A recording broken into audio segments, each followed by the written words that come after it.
87 वर्षांपूर्वी माझ्या पणजोबांनी हा व्यवसाय सुरू केला.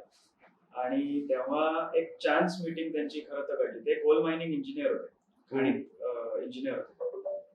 तर त्या प्रवासात एकदा मुंबई पुणे प्रवासात खरं तर त्यांना एक मिकीमोटो म्हणून जपानची मोत्याची कंपनी, तर त्यांचा एक व्यापारी भेटला आणि बोलता बोलता त्यांनी सहज विचारलं की त्यांची काय दोस्ती झाली त्या प्रवासात आणि की तुम्हाला हा व्यवसाय इथे म्हणजे तो मार्केटिंगसाठीच आला होता तसंही.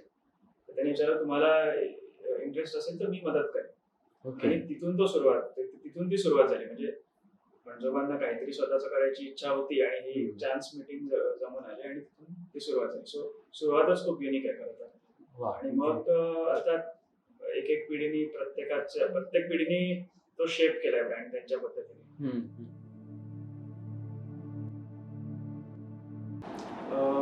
आता हा 1936 म्हणजे तसं तर प्री इंडिपेंडन्स आहे. बरोबर. आणि इनफॅक्ट माझे पणजोबा हे त्या चळवळीत सुद्धा होते. त्यांनी काही सहभाग घेतलेला. अर्थात तेव्हा प्रत्येक घरात कोण ना कोणतरी असायचंच. हो. आणि त्यांचं तर ऍक्टिव्ह पार्टिसिपेशन होतं. सो ती पार्श्वभूमी आहे खरं तर प्री इंडिपेंडन्स एराची. त्यामुळे त्यांनी तेव्हा दारोदारी जाऊन मोत्यांचा म्हणजे कल्चर्ड मोती करतात. आपल्याला जे Japanese pearl, Akoya pearl, cultured pearl ही सगळी नाव आहेत त्याची. त्याचं त्यांनी marketing, door to door marketing केलं. त्यामुळे तशी ती सुरुवात आहे त्या 87 वर्षांपूर्वीची. आणि करत करत बरीच लोकांना माहिती झाली या दागिन्याची. आणि मग त्यांनी हळूहळू नुसते मोती किंवा मोत्यांच्या माळा न विकता त्याचे दागिने कसे घडवता येतील त्यासाठी मग सोन्याचा व्यापार त्याच्या बरोबरीने सुरू करावाच लागला. कारण नुसते मोती लोकांना घालण्याची सोय नव्हती. त्यामुळे त्याचे दागिने सोन्यावरचे किंवा चांदीवरचे असं ते मग त्याचं ट्रान्सफॉर्मेशन. मी म्हटलं तसं ते स्वतः इंजिनियर होते. पण हे भांडवल त्या मिकीमोटोच्या व्यापाऱ्यांनी त्यांना सुरुवातीला काही मोत्यांनी सुरुवात करून दिली, म्हणजे क्रेडिट वरती देऊन. सो त्यांची डेफिनेटली मदत होती की त्यांना वाटलं की हे काहीतरी करू शकतील. यांनी तेवढे एफर्ट्स घेतले आणि ते त्यांना दाखवलं. त्यांचा म्हणजे विश्वास संपादन केला. आणि मग ते सुरुवातीचं थोडं भांडवल मिळाल्यामुळे अर्थात as you rightly pointed out त्या काळात तेवढे क्रेडिट किंवा आता आपण जे बघतो इक्विटी स्टार्टअप हा प्रकार नव्हता. एक स्टार्टअपच होतं. फक्त आता काय त्यावेळेस आताच्या वेळेसारखं तेव्हा असं कोणी इक्विटी इन्व्हेस्टमेंट वगैरे इझिली करत नसेल.